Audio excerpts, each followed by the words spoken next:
Ethan Morgan was the kind of boy who learned early to stay small. Not physically, he was average height, a little lanky, but emotionally, he made himself invisible. In a town like Granville, Indiana, that wasn't too hard.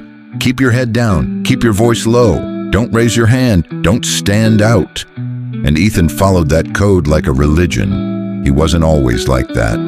There were pictures of him from when he was 5, grinning, loud, arms wide open at the county fair. But life has a way of shrinking us when we're not looking. For Ethan, it started in 6th grade. A school presentation, a class full of stares, a single stutter, followed by laughter. That one moment, small to others, crawled inside him and never left. By high school, fear had made a home in him. Fear of speaking, fear of failing, fear of being seen. He turned down debate club, avoided basketball tryouts, said no to his church youth retreat 3 years in a row. He didn't call it fear, he called it not my thing. But deep down, he knew the truth. He wasn't living, he was hiding. His parents noticed. His dad offered pep talks. His mom offered prayers. Neither really reached him. They loved him, but they didn't get it.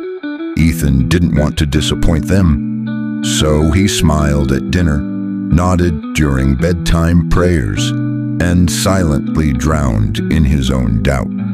Then came senior year, and something changed.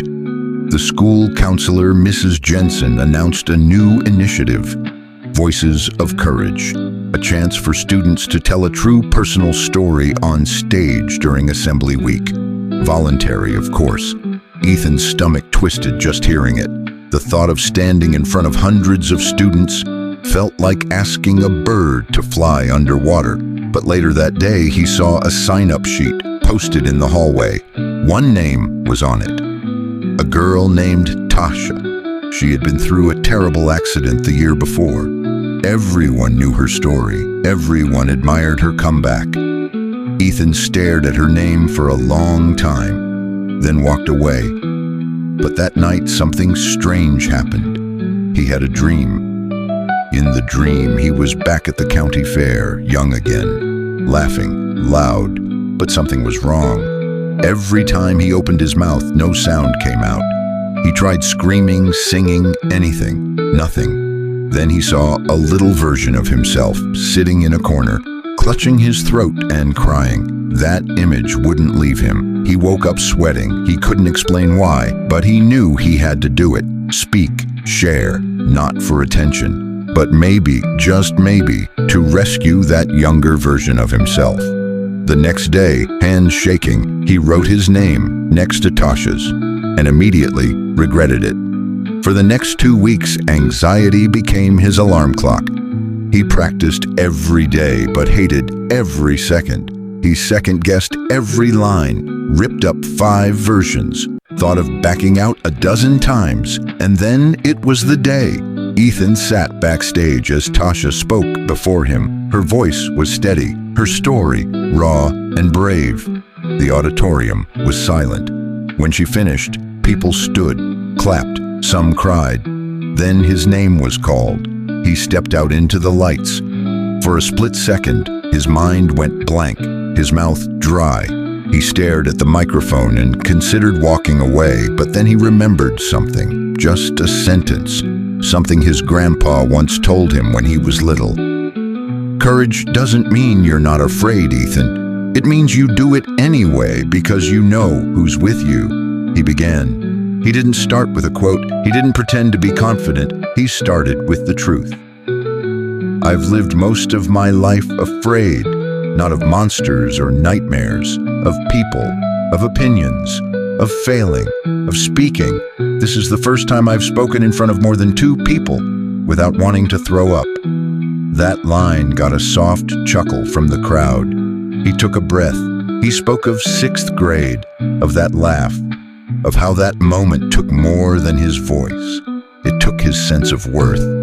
He shared how he let fear control every decision, how he said no to so many things just to avoid embarrassment. He paused. And then one day I realized something. Fear didn't lock me in a room. I built the room. and I locked myself in. His voice cracked, but he kept going. And here's the worst part. I believed that was safer, but it's not. Living in fear is like dying while you're still alive. There was silence, a respectful one. I'm not here because I'm brave. I'm here because I'm tired of hiding, tired of missing out on my own life. He ended with a simple line. I'm not fixed, I'm not fearless, but today I showed up, and sometimes that's enough. The applause wasn't explosive. It was deeper than that. Some people stood, some cried. One teacher, a normally stern-faced math teacher, wiped his eyes. Afterward, a freshman boy, tiny, awkward, glasses slipping down his nose, walked up and whispered, "That was me. That's me." Ethan smiled, and for the first time in a long time, it felt real. That night, he sat in his room, feeling something he hadn't felt in years. Not pride, not even joy, just peace. The kind that doesn't come from being perfect, but from finally being honest. He opened the Bible on his desk, not to study it, just to let it sit open. And when the wind from the window flipped the pages, he let it. A verse caught his eye. "Fear not, for I am with you."